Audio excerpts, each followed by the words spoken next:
No Saber Direito desta semana, você vai conhecer os impactos do pacote anticrime no processo penal.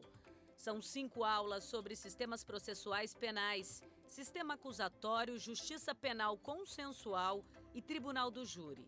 As aulas são com o professor Endrio Fernandes Farias.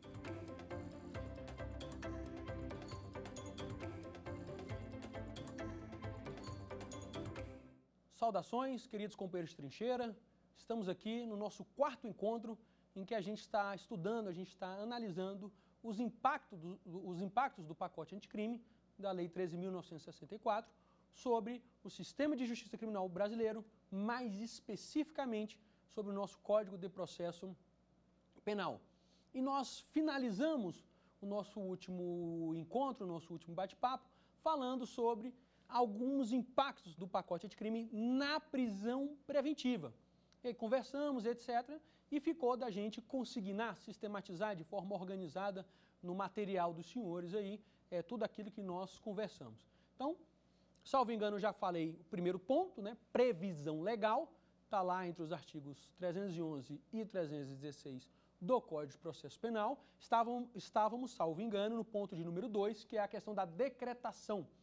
Como é que eu decreto uma prisão preventiva, aquela que eu brinquei com os senhores daquela nossa escada, tá certo? Para fins didáticos, pedagógicos, o que é necessário. Então, nesse segundo ponto, decretação, se quiserem colocar, a gente vai falar de forma resumida, tá, gente? Vamos dar uma resumida e uma sintetizada. Letra A, fumus comissi delicti. Então, a primeira coisa que é necessária para a decretação de uma prisão preventiva. Letra A, fumus comissi delicti. O que é esse fumus comissi delicti? Coloquei aí 2 pontos. Vamos ver se os senhores se recordam aí. Fumus comissi delicti é o quê? Prova da existência do crime.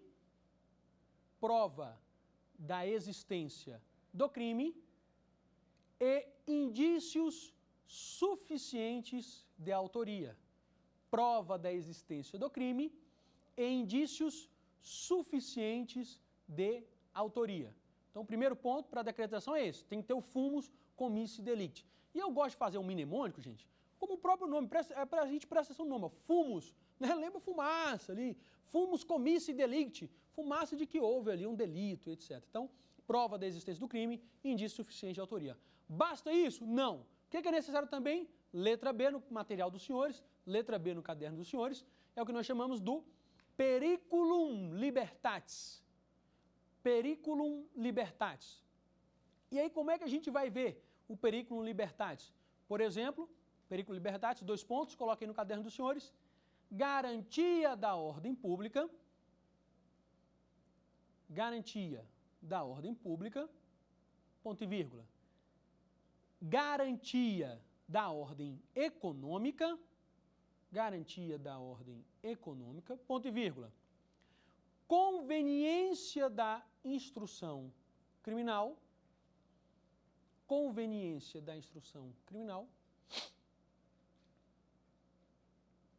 e, por fim, ponto e vírgula, por fim, aplicação da lei penal.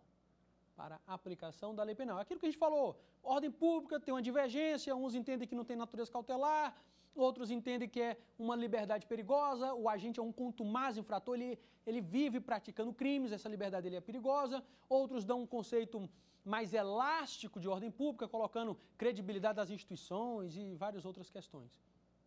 Tá certo?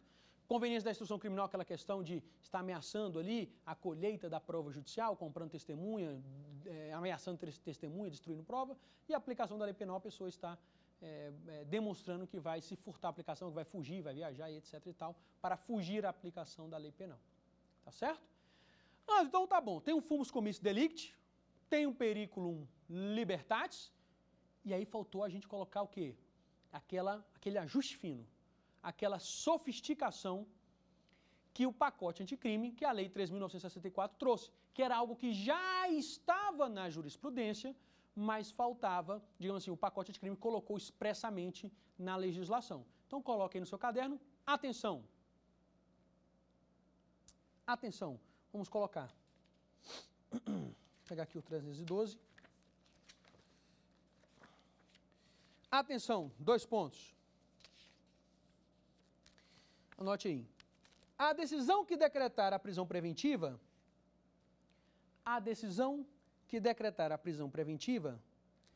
deve ser motivada e fundamentada. A decisão que decretar a prisão preventiva deve ser motivada e fundamentada em receio de perigo, e existência concreta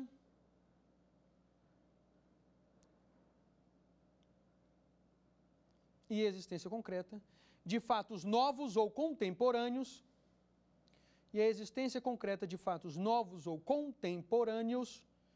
que justifiquem a aplicação da medida adotada.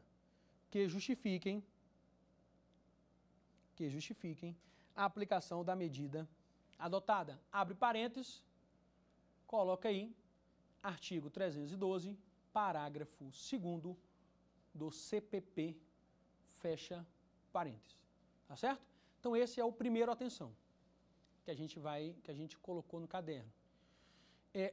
O segundo atenção que eu acho que me parece relevante a gente já aproveitar aqui e já abordar. Qual que é o segundo atenção? Aquilo que nós conversamos no início da aula passada. Pode o juiz decretar de ofício uma prisão preventiva? E a resposta é o que, gente? Não. Negativo. Então não pode o juiz decretar de ofício uma prisão preventiva. Então vamos colocar no caderno aí, atenção, dois pontos. Consoante dispõe. O artigo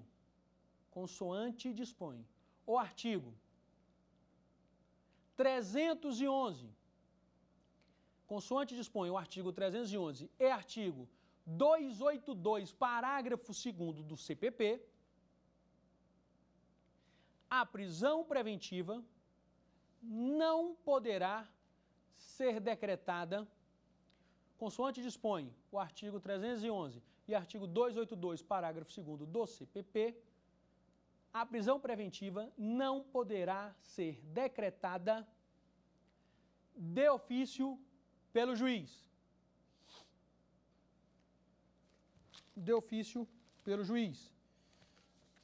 Vamos pegar aqui o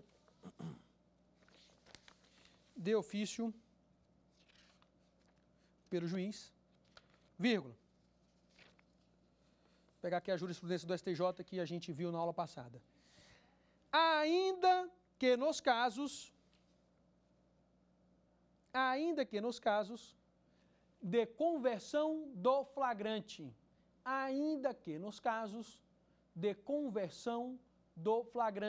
Abre parênteses, vamos colocar aí esse precedente do Superior Tribunal de Justiça. Coloque aí, abre parênteses, STJ-HC 652-773. Tá certo, gente? Então não pode decretação da prisão preventiva pelo juiz. Terceiro ponto, então tem lá, fumus commissi delicti. Letra B, periculum libertatis. Vamos agora para a letra C. Letra C, coloque aí. Admissão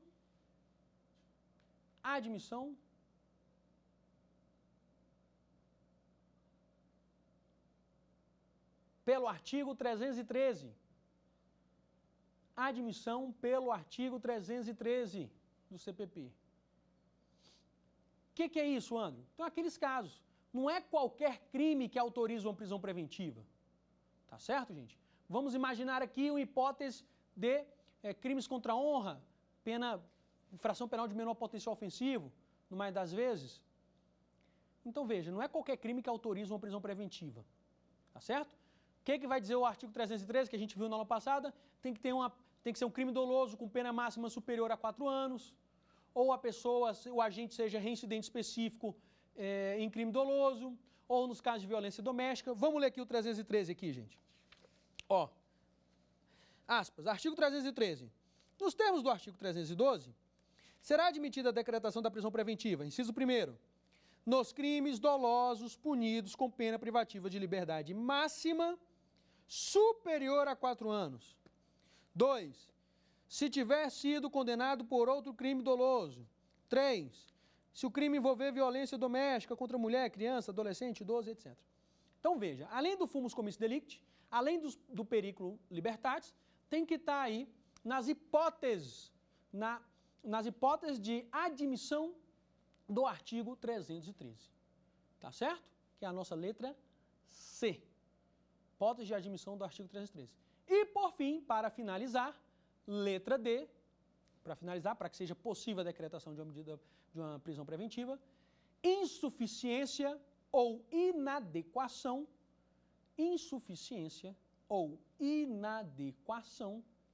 das medidas cautelares diversas da prisão. Insuficiência ou inadequação das medidas cautelares diversas da prisão, que são aquelas que estão previstas lá no artigo 319 do Código de Processo Penal, as medidas cautelares diversas da prisão. Por exemplo, proibição de frequentar determinados lugares, recolhimento domiciliar noturno, proibição de falar com determinadas pessoas. Aí muitas vezes a gente está batendo um papo em sala de aula e o aluno ou a aluna, o estudante, ele fala, professor, eu estou num relacionamento e por mais que eu achei que estava tudo tranquilo, mas eu estou vendo que eu estou cumprindo medidas cautelares diversas da prisão, porque eu sou proibido, e é isso que eu tenho que me recolher em casa em determinado horário, sou proibido de frequentar determinados lugares, sou proibido de conversar com determinadas pessoas. Então está aí, de forma jocosa aí, para a gente se recordar de que isso nada mais é do que o quê? Medidas cautelares diversas da prisão, previstas expressamente no artigo 319 do Código de Processo Penal. Então eu só decreto prisão preventiva se essas medidas forem suficientes. Ô André, vamos dar uma olhada nisso? Vamos lá no 319. A gente falou de forma jocosa, mas vamos dar uma olhada, porque está lá mesmo. Olha, diz aqui, ó, artigo 319, aspas, são medidas cautelares diversas da prisão. Inciso segundo, olha aqui, proibição de acesso ou frequência a determinados lugares. Olha lá. Inciso terceiro, proibição de manter contato com pessoa determinada. Inciso quinto, recolhimento domiciliar no período noturno e nos dias de folga. Tá certo, gente? Então, só de forma jocosa, de brincadeira, só para a gente guardar o mnemônico, muitas vezes aí o pessoal faz essa brincadeira aí, associando com, às vezes, relacionamento amoroso, relacionamento afetivo, né? Claro que é apenas, tão somente uma brincadeira. Tranquilo, rapaziada? Tranquilo, gente? Então, veja só, a gente já conseguiu tudo aí no caderno dos senhores em relação à prisão preventiva e esse impacto da Lei 13.964. Vamos agora para o nosso próximo tópico muito importante, extremamente importante, que ele causou uma revolução no sistema de justiça criminal, vem crescendo cada vez mais e até uma mudança de cultura e de mentalidade no âmbito do sistema de justiça criminal. Coloca aí no material dos senhores, quem quiser tomar nota, e depois a gente volta para mim, a gente bate um papo e depois coloca no caderno. Eu estou falando do quê? Quem quiser tomar nota, justiça penal consensual. Tá bom, gente? Então, o próximo tópico é o quê? Justiça penal consensual. Alguns preferem também chamar de justiça penal negociada. É o fenômeno que alguns vão chamar, o Rodrigo Brandalize, de diversão. Então tem a justiça penal consensual, justiça penal também, alguns vão chamar de justiça penal negociada. Tá bom? Esse é o tópico. Volta aqui para mim. Vamos conversar sobre essas questões de justiça penal consensual, justiça penal negociada e o que o pacote anticrime trouxe para o nosso sistema. Vamos lá, nós temos dois grandes modelos de justiça. Não confundir, tá certo? Não confundir com o sistema processual. O sistema processual é aquilo, acusatório, inquisitório, misto. Agora nós temos dois grandes modelos de justiça. Nós temos o modelo de justiça criminal clássico. É um modelo belicoso. É um modelo de atrito, é um modelo de contato, é um modelo de litígio. É o clássico modelo. Eu tenho lá o processo criminal, que é aquele ritual de degradação moral, é aquele ritual de humilhação, o banco dos réus, e etc, etc, etc. É o clássico modelo de justiça criminal. E nós também temos o segundo modelo de justiça, que é o modelo de uma justiça criminal, uma justiça penal consensual, uma justiça penal negociada, que é uma justiça em que eu vou trazer para dentro dela, ao invés do litígio, ao invés da guerra, ao invés da briga, eu vou trazer o consenso, eu vou trazer o acordo e eu vou trazer a negociação. Tranquilo, gente? Consenso, acordo e negociação. Os homens mais espiritualizados, alguns homens bem espiritualizados, eles falam que algo que é muito curioso. Dizem assim: na justiça divina, nós confessamos para ser perdoados, e na justiça humana, nós confessamos para ser condenados. E me parece que esse modelo de sistema de justiça criminal consensual, justiça penal negociada ou consensual, ele sinaliza, com a devida vênia, né, vamos depois nos aprofundar, me parece que ele sinaliza, claro, tem desafios, tem críticas, a gente tem que ter cuidado, mas ele sinaliza para um progresso civilizatório, tá certo? Então, gente, só queria colocar primeiramente nesses termos esses dois grandes formatos de justiça que nós temos. A justiça penal clássica e essa justiça penal consensual, tá bom? Quando você fala justiça penal consensual, você está falando do quê? Como nós falamos, né? Acordo, negociação. Dá um exemplo disso. Transação penal. Dá um exemplo disso. O que o pacote anticrime trouxe, que a gente vai dar uma estudada aqui? Acordo de não persecução penal. Outro exemplo, suspensão condicional do processo. Tem até também a delação premiada, ou o nome mais higienizado, a colaboração premiada. Então, são institutos que se inserem nesse quadro, nessa arena de justiça penal consensual. Quando que surge essa questão da justiça penal consensual? A gente vai verificar que muitas vezes a justiça penal consensual ela não vem da lei para a prática. Ela subverte essa questão. Ela muitas vezes vem da prática para a lei. Na história, digo isso na história da humanidade. É muito forte, ganhou muita força nos Estados Unidos, com o plea bargain. Então a gente vê nos filmes hollywoodianos, aí nos filmes americanos, a negociação, tá certo? Depois aqui a gente vai ver a diferença do modelo americano para o modelo brasileiro. Mas a gente vê lá nos filmes toda essa questão de negociação. Então surge, a justiça penal consensual, ela vai surgir quando a gente verifica o custo da máquina judiciária. Nos Estados Unidos eles estavam vendo essa questão do custo da máquina judiciária e a profissionalização dos operadores do direito, daqueles que operavam o direito. Então, vem essas questões do custo, a profissionalização daqueles que operam o direito, aquele desejo de melhor alocar recursos, de celeridade, de uma justiça. E hoje, só para se ter uma ideia, no modelo americano, por exemplo, nos Estados Unidos, os relatos são que lá olha a informação, e está correta a informação, mais de 90% dos casos criminais são resolvidos através da negociação dos acordos. Então, gente, nós temos esses dois grandes modelos de justiça. O clássico, acusação, defesa, audiência, argumento para condenar, argumento para absolver, sentença, recurso, mais recurso. Então, clássico modelo, né? Fórum, humilhação e etc e tal, aquele ritual terrível. E nós temos esse outro modelo que é o de justiça penal consensual, que tem desafios, que tem problemas também, tá certo? A ONU, a Organização das Nações Unidas, desde as regras de Tóquio, ela já vinha sugerindo que os países buscassem humanizar o seu sistema de justiça, que os países buscassem racionalizar o seu sistema de justiça e buscar também medidas mais adequadas àquele caso concreto. Uma resposta penal mais individualizada àquele caso concreto. Você falou alguns exemplos aí de institutos de justiça penal consensual no Brasil, transação, sursi, acordo de não persecução penal, etc. Sim, sim. Você falou também do modelo americano, então quer dizer que a gente tem praticamente um plea bargain aqui? Não. E é aqui que é importante a gente fazer, passar aqui de forma sintética, que não é o objetivo aqui, a gente está analisando mais, são realmente os impactos do pacote anticrime no nosso sistema de justiça criminal, no nosso processo penal brasileiro, mas é bom a gente já fazer uma diferenciação, tá, gente?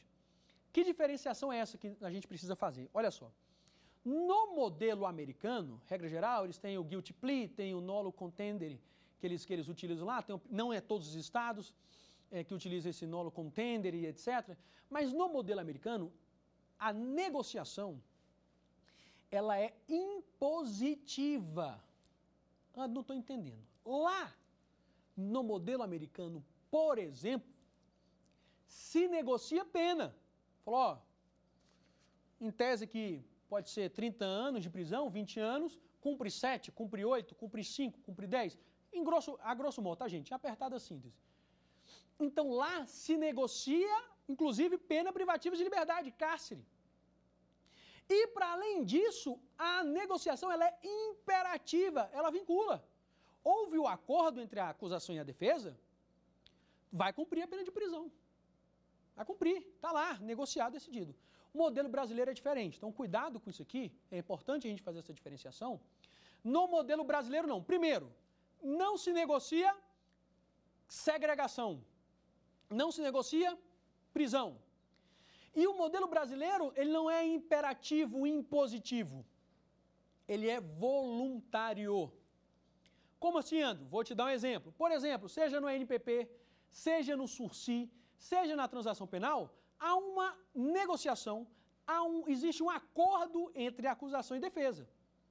Então, né? Olha aqui, ó, você tem que cumprir prestação de serviço à comunidade. Se você cumprir prestação de serviço à comunidade, reparar o dano que você causou à vítima, fazer uma prestação pecuniária aqui, etc e tal, eu não te acuso, eu não ofereço a denúncia, você não vai ser perseguido criminalmente.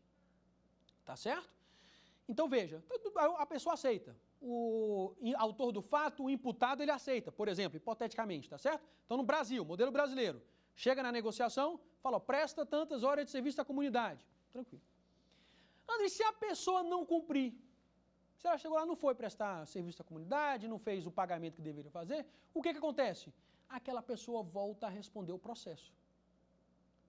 Perceberam a diferença muito intensa dos dois modelos? O modelo americano você negocia pena, prisão, e negociou, está negociado. Não tem, não quero mais cumprir, quero responder o processo. Não, negociou, vai cumprir, é impositivo, é imperativo. Grosso modo, tá, gente?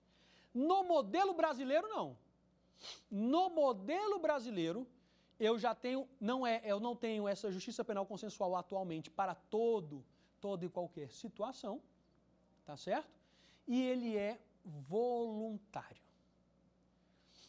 Essa questão, então você está querendo dizer que essa questão da justiça penal consensual no Brasil veio agora com o pacote anticrime, com a Lei 3.964, gente? Não. Desde as ordenações filipinas, lá no crime lá de lesa majestade, já existia hipóteses ali de delação, por exemplo, de uma espécie de delação premiada. Tá certo?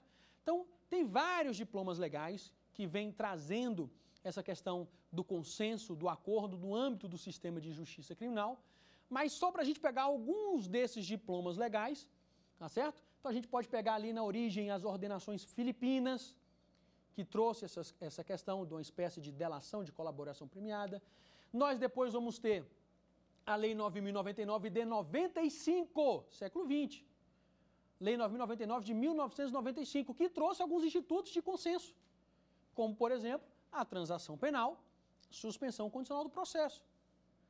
Depois, a Lei 2.850, já existia em outros diplomas, mas a Lei 2.850, de 2013, lá com a delação premiada, e agora a Lei 13.964, o pacote anticrime, com vigor de 2019, mas que entrou em vigor agora em 2020, com o que nós chamamos de acordo de não persecução penal.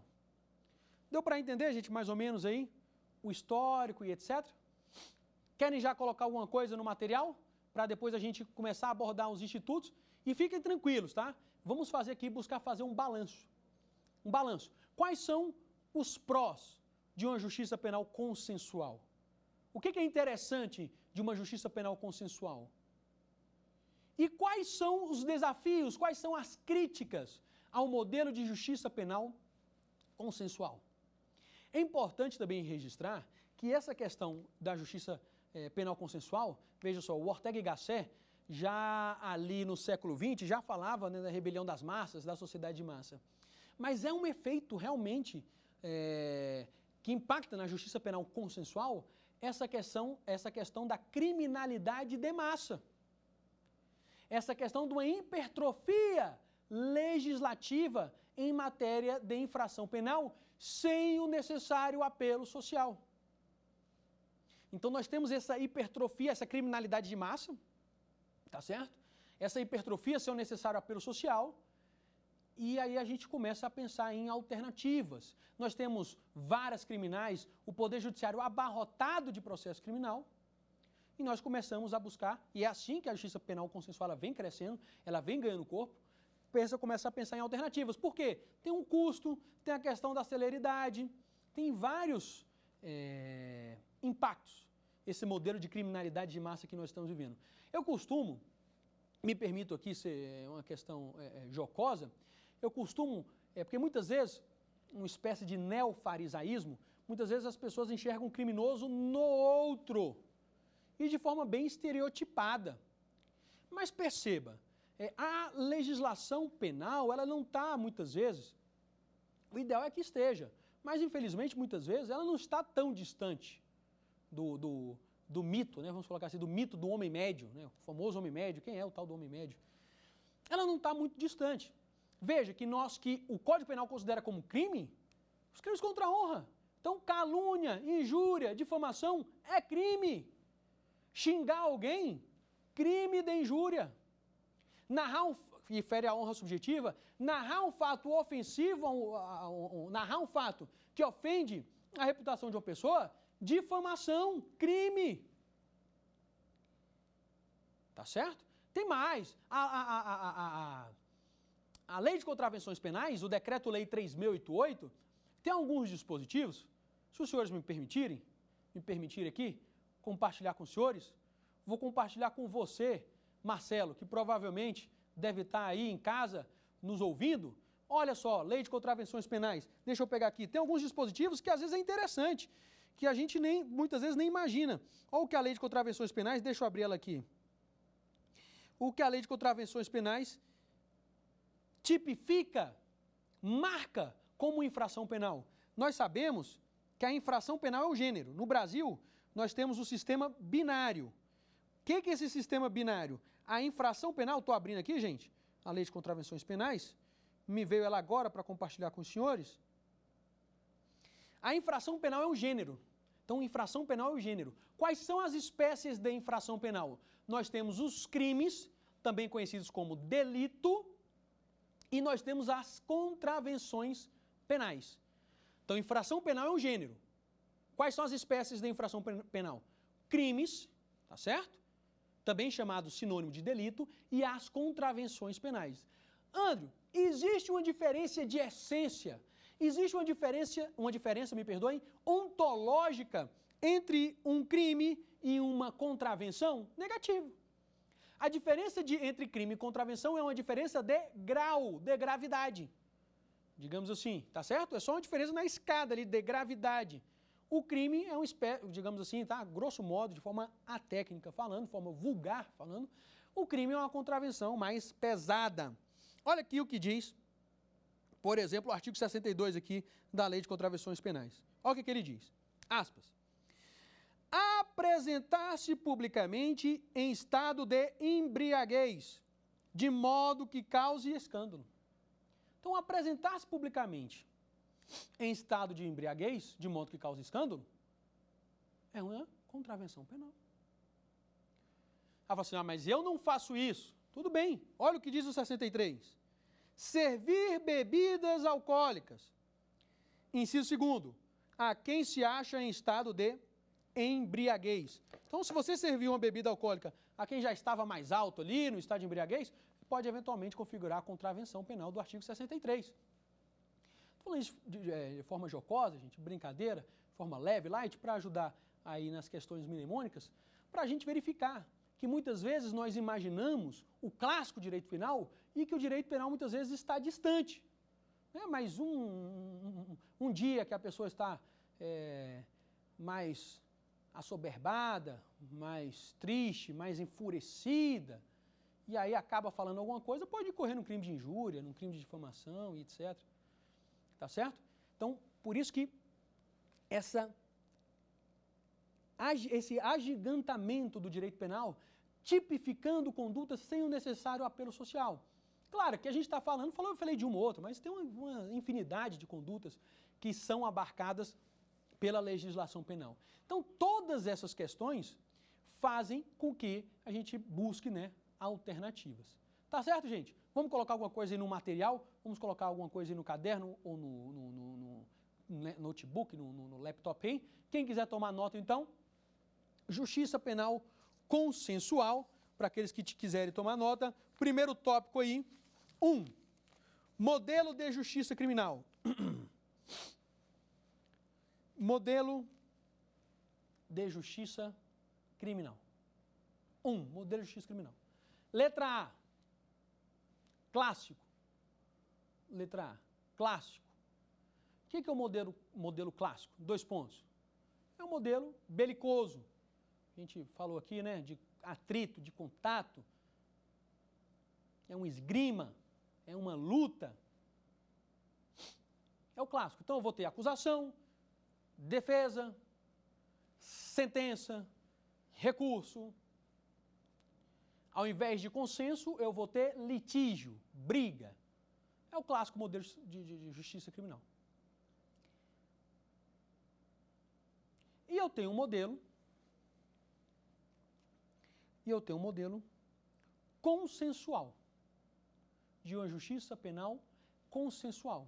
E eu vou ter o quê? Negociações, acordos. Tá certo? Negociações, acordos. Coloquei atenção. Atenção, 2 pontos. Importante, essa questão das regras de Tóquio, lá da Organização das Nações Unidas, que ela já vem sinalizando para que os estados busquem racionalizar o seu sistema de justiça criminal, humanizar o seu sistema de justiça criminal, que busquem alternativas que não seja o encarceramento e a segregação. Então, quem quiser anotar, coloque atenção, 2 pontos. Regras de Tóquio. Atenção, 2 pontos. As regras de Tóquio recomendam, as regras de Tóquio recomendam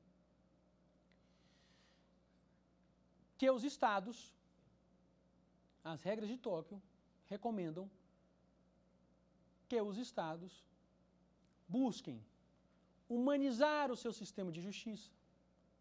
Busquem humanizar o seu sistema de justiça, vírgula. Racionalizar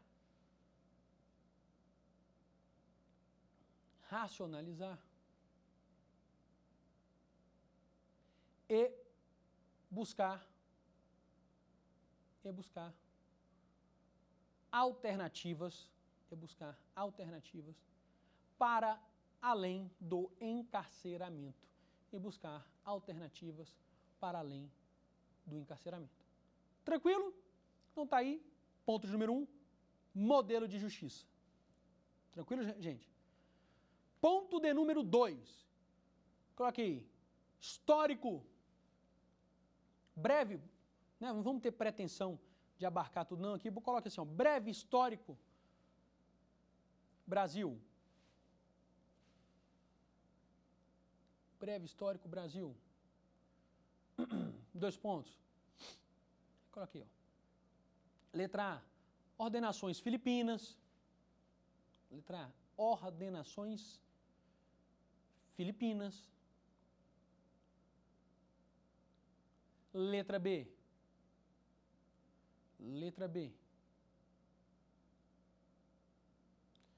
Lei 9.099. Letra B. Lei 9.099 de 95. Tá? 95. Letra C. Letra C, Lei 2.850. Lei 2.850.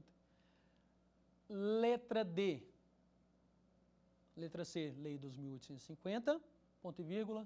Letra D, Lei 13.964/2019. Lei 13.964. Só um cuidado aqui, gente. Antes, você está dizendo que tudo referente aqui de diploma legal no Brasil, referente a sistema está aqui? Não. Isso é uma pincelada em alguns diplomas legais. Uma breve pincelada, tá certo? O que é importante a gente verificar? Que ele está crescendo. Como eu disse aos senhores, nos Estados Unidos, mais de 90% já das penas são frutos de acordo. Aí no Brasil começou lá, digamos assim, começou a ganhar muita força, que a gente viu de forma assim forte com a Lei 9.099 de 95, para as infrações penais de menor potencial ofensivo.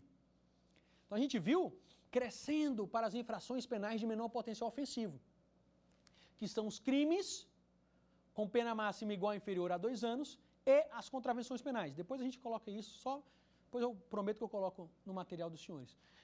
Então a gente via isso muito forte do consenso para infrações penais de menor potencial ofensivo, que são os crimes com pena máxima igual ou inferior a 2 anos e as contravenções penais. 95. Juizado especial criminal, aquela coisa toda.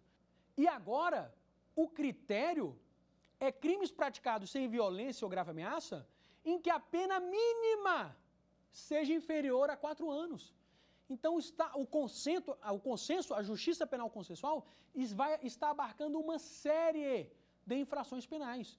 Alargou bastante as infrações penais, os crimes em que será possível trabalhar a negociação, trabalhar o acordo.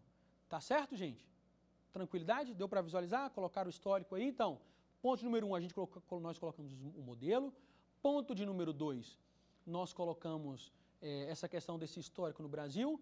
Ponto de número 3, quem quiser anotar, coloque aí. Diferenças, breves também, vamos colocar assim. Breves diferenças entre o modelo americano, que é o plea bargain, entre o modelo americano e o modelo brasileiro. Quem gosta de tabela aí? Quem gosta de fazer tabela? Eu particularmente gosto, acho que ajuda aí no processo mnemônico. Faz uma tabela aí, aí coloca de um lado Brasil, né, modelo brasileiro, do outro lado modelo americano.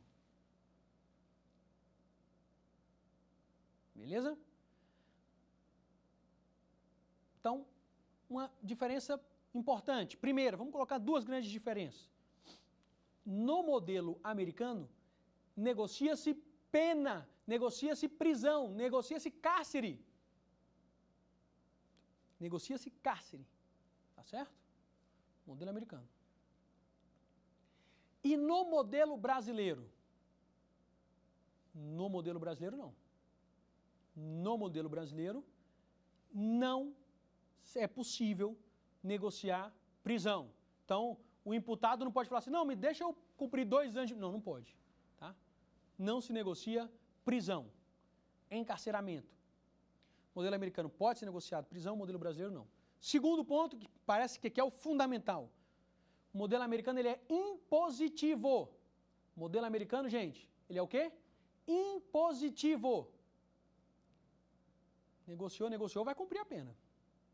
E o modelo brasileiro, ele é o quê, gente? Voluntário. Ah, fiz aqui um sursi, fiz aqui uma transação, falei que ia cumprir tantas horas de serviço à comunidade, e deu um problema aqui, tal, não cumpri. O que vai acontecer? Vai responder o processo. Vai responder o processo. O modelo americano, então, impositivo. O modelo brasileiro é um modelo voluntário. Tá certo, gente? Tranquilo? Volta para mim aqui agora. Vamos falar agora de alguns institutos presentes no modelo brasileiro. Então, a gente vai falar agora de alguns institutos presentes no modelo brasileiro.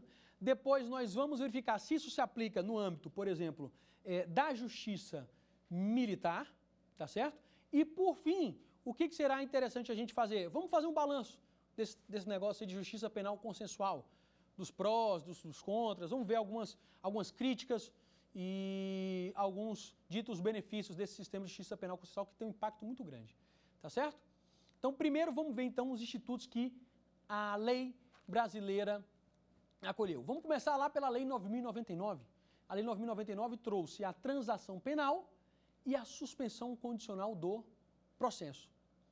A transação penal é muito próxima, veja, isso aí é a Lei 9.099, tá?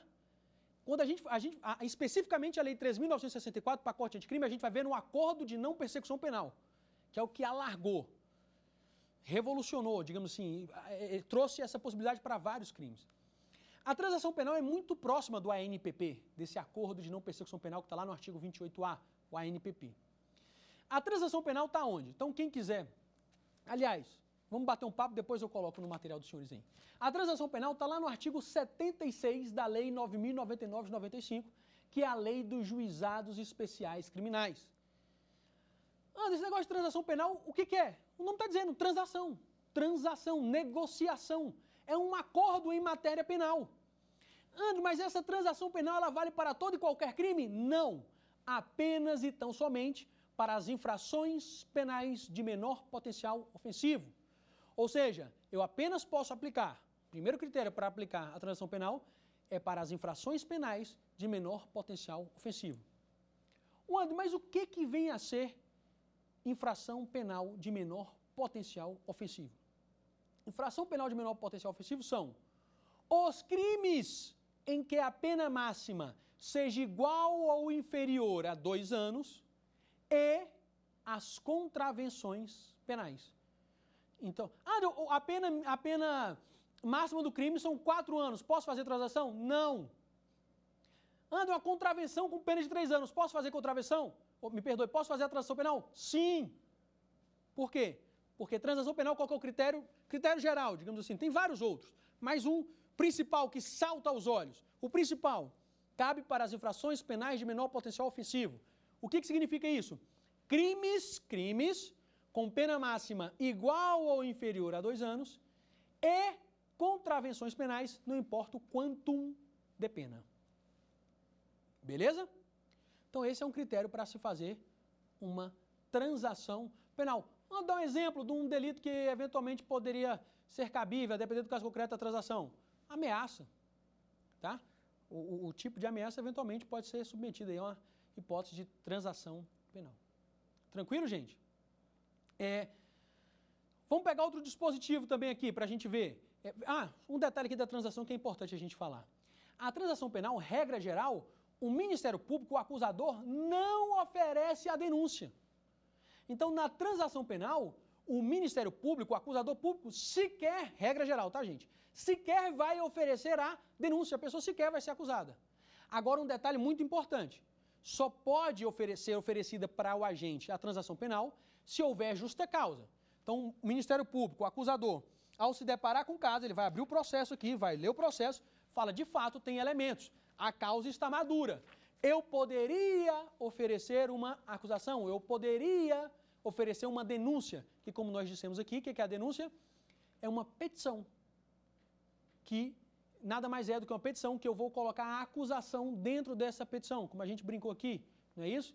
O Ministério Público vem oferecer denúncia em desfavor de Tício por no dia 2 de setembro de 1915, ou 2000, vamos botar assim, 2025, ele subtraiu para si um computador do Mévio. É isso é uma denúncia. Então, regra geral, na transação penal não tem sequer o oferecimento da denúncia. E a causa precisa estar madura, tem que ter elementos. Por que tem que ter elementos? Porque se não tiver elementos, se não tiver justa causa, se não tiver um mínimo de provas, o que o Ministério Público vai fazer? Segundo a nova dicção do 28, ele vai arquivar. Ou se pegar o que está em vigor ainda, digamos assim, está na prática ainda, ele vai pedir o arquivamento. Tranquilo, gente? Essa é a transação. Tem outros requisitos? Tem vários outros requisitos. A transação importa em reincidência? Se ele fizer a transação, né? O imputado lá, o autor do fato, que é o nome que a legislação gosta, se o autor do fato fez a transação, fala, vamos fazer aqui uma transação, você fez isso, tem aqui uma infração aqui de ameaça, de tal, vamos fazer a transação penal aqui, presta serviço à comunidade. Isso significa que a pessoa está cumprindo uma pena? Negativo, não. a transação penal ela não gera efeitos de condenação. A pessoa não vai ser reincidente, nem nada, nem nenhum critério negativo por conta de ter aceitado a transação penal. A única coisa que vai acontecer é que ele vai estar impedido nos próximos 5 anos de realizar outra transação penal. Tá claro, gente? Então, transação penal não importa em reincidência, não é condenação, é uma transação, é um acordo. Lembra que a gente falou que o processo é um risco, que o inocente pode ser condenado, que o culpado pode ser absolvido. É ou não é? O processo não é um risco?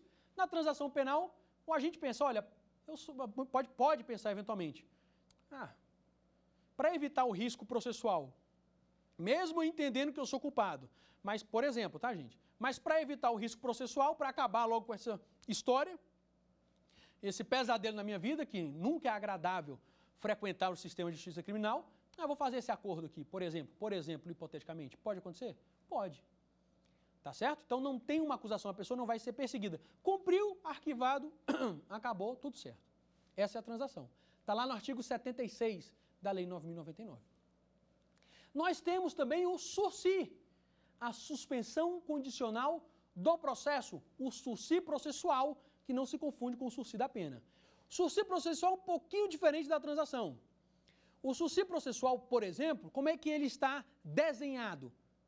O sursi processual é o seguinte, quando o crime tem a pena mínima, olha a diferença, hein?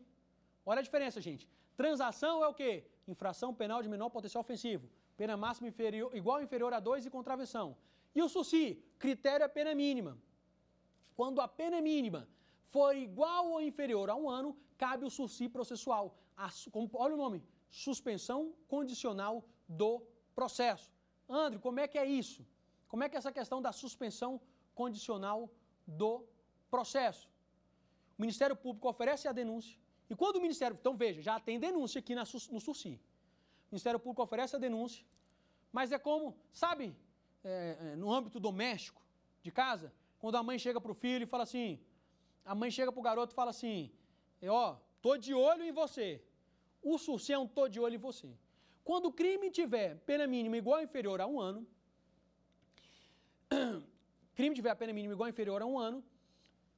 o Ministério Público, ao oferecer a denúncia, ele pode oferecer essa proposta de suspender o processo, vou suspender o processo de forma condicional.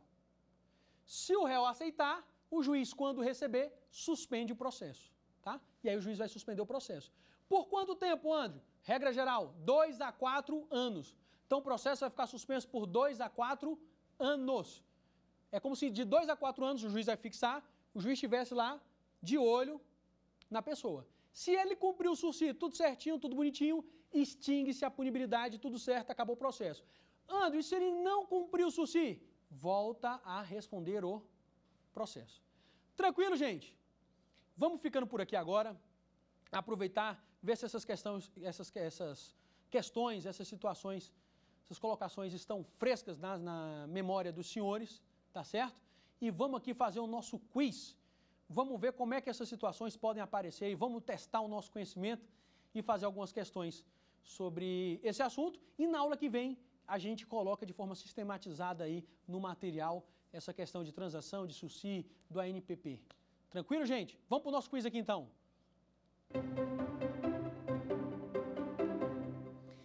Olha lá, primeira questão, assinale a alternativa correta. Vamos assinalar a correta, então. Alternativa A. A transação penal é um instituto que constará na folha de antecedentes do autor do fato, servindo para fins de verificação de reincidência. Alternativa B. Cabe transação penal para as infrações penais de menor potencial ofensivo. Alternativa C. A transação penal caberá para as contravenções penais e crimes com pena máxima inferior a 4 anos. E a alternativa D de dado, a transação penal é um acordo celebrado entre o réu e o juiz para os casos de contravenção penal, não cabendo nas hipóteses de crime. Então tá aí, gente, alternativa A, B, C e D. Qual que é a alternativa correta? A alternativa B de bola. Cabe transação penal para as infrações penais de menor potencial ofensivo. Foi o que nós acabamos de falar aqui. Quais são as infrações penais de menor potencial ofensivo? Os crimes com pena máxima igual ou inferior a 2 anos e as contravenções penais. Vamos analisar a alternativa A. Transação penal é um instituto que constará na folha de antecedentes? Não. Servindo para fins de verificação de reincidência? Não. Transação penal não serve para fins de verificação de reincidência, tá certo? Não tem efeito condenatório aceitar uma transação penal. É um acordo. É um acordo. Ministério Público, o titular da ação penal, o acusador, fala assim, olha, eu estou vendo que a causa é madura, você quer provar sua inocência no curso do processo? É uma possibilidade. Você pode falar assim, não, quero provar minha inocência no processo. Tranquilo, não tem problema. Ou então, você pode aceitar aqui um acordo. E aí a pessoa, é o consenso, gente, é a negociação, é o acordo. É uma justiça penal consensual. E a pessoa opta. Fala, não, vou querer, é uma questão de honra, questão de dignidade, eu me sinto aviltado com um processo criminal, quero provar minha absolvição. Tranquilo. Ou não, chega dessa história, vou aceitar uma transação. Tá certo? Alternativa B, então, é correta. Alternativa C. A transação penal caberá para as contravenções penais de crime com pena máxima inferior a 4 anos? Não. Cabe para as contravenções, sim, mas crimes com pena máxima igual ou inferior a 2. E a alternativa D, a transação penal é um acordo celebrado entre o réu e o juiz. Não, ele é entre o réu e o MP, depois vai para o juiz. É primeiro entre acusação e defesa, depois vai para o juiz.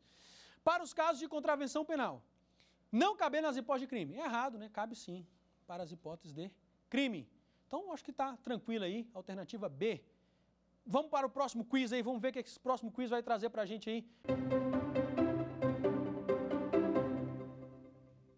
Assinale a alternativa correta. Alternativa A. Um dos requisitos para o oferecimento da suspensão condicional do processo é o crime ter pena máxima inferior a 2 anos. Alternativa B. Um dos requisitos para o oferecimento da suspensão condicional do processo é o crime ter pena mínima inferior a 2 anos. Aqui mudou, né? Pena máxima para pena mínima. Tem que ficar atento. Alternativa C. Um dos requisitos para o oferecimento da suspensão condicional do processo é o crime ter pena mínima inferior a 1 ano. E a alternativa D, quando a pena de multa estiver combinada alternativamente no tipo legal, a suspensão condicional do processo poderá ser oferecida, mesmo que a pena mínima combinada seja superior a 1 ano, desde que respeitados os demais requisitos. Gente, aqui eu vou me penitenciar, tá certo? A resposta correta é a letra D de dado. Só que vamos trabalhar essa questão aqui. Se a gente pegar o artigo 89 da Lei 9.099, que é o que dispõe sobre a suspensão condicional do processo, o requisito vai ser lá, pena mínima igual ou inferior a 1 ano. Mas tem uma nuance, tem uma sofisticação que eu preciso compartilhar com os senhores. É que existe um entendimento pretoriano, existe um entendimento jurisprudencial, que quando a pena de multa estiver combinada de forma alternativa, como assim, André? Combinada de forma alternativa? O que você quer dizer com isso? Veja, porque a pena de multa ela pode estar combinada de forma cumulativa, ou a multa pode vir, a pena de multa pode vir combinada de forma alternativa. Dou exemplo. Por exemplo, tá, hipoteticamente, não é a literalidade do dispositivo não. Vamos imaginar que fosse assim. Hipoteticamente, subtrair para si ou para outra coisa alheia móvel, artigo 155, lá o furto. Aí tem lá, pena, reclusão, por exemplo, de 1 a 4 anos, por exemplo, e multa. E multa. Então veja, aqui a pena de multa ela está estabelecida, ela está fixada, ela está combinada de forma cumulativa. Eu tenho a pena privativa de liberdade, reclusão de 1 a 4 anos e multa. Aqui não. Agora vamos supor a seguinte hipótese. Seguinte hipótese, tá? Sei lá. Vamos imaginar aqui um tipo penal aqui. Vamos criar um tipo penal. Andar, sei lá, com meias, sei lá, amarelas. Andar com meias amarelas, tá? Vamos colocar lá, pena de 6 meses. Vamos até melhorar. Pena, 2 anos a 4 anos, tá certo? Qual que é a pena? De 2 a 4 anos ou multa. Então tá lá o crime, preceito primário, andar com meias amarelas. Preceito secundário, pena, reclusão de 2 a 4 anos ou multa. Nesse caso, entende-se que cabe a suspensão condicional do processo, sursi processual? Entende-se que sim. Por qual razão? Olha a hermenêutica, olha a interpretação. O legislador não diz que cabe sursi, que em alguns casos pode ser um benefício ao agente, quando a pena mínima for inferior, igual ou inferior a 1 ano? Cabe, né? O que é mais ameno? O que é mais brando? Pena privativa de liberdade ou multa? Multa! A pena de multa, ela é mais branda, ela é mais leve do que a pena privativa de liberdade. É por isso que quando a multa vier estabelecida, vier fixada de forma alternativa, entende-se que cabe sursi para essa infração penal, para esse crime. Ficou claro, gente? Reiterando, reforçando. Se fosse reclusão de 2 a 4 anos e multa, caberia o sursi? Não, porque aqui a multa é cumulativa. Apenas e tão somente quando a multa for combinada de forma alternativa, porque, obviamente, pena de multa é mais leve, é mais branda do que pena privativa de liberdade de 1 ano, de 6 meses, de 1 mês. Então, a alternativa correta é letra D. Quando a pena de multa estiver combinada alternativamente, no tipo legal, a suspensão condicional do processo poderá ser oferecida, mesmo que a pena mínima seja superior a 1 ano, desde que respeitados os demais requisitos. Certíssimo. Vamos para o nosso derradeiro quiz? Assinale a alternativa correta. É instituto de justiça penal consensual, exceto.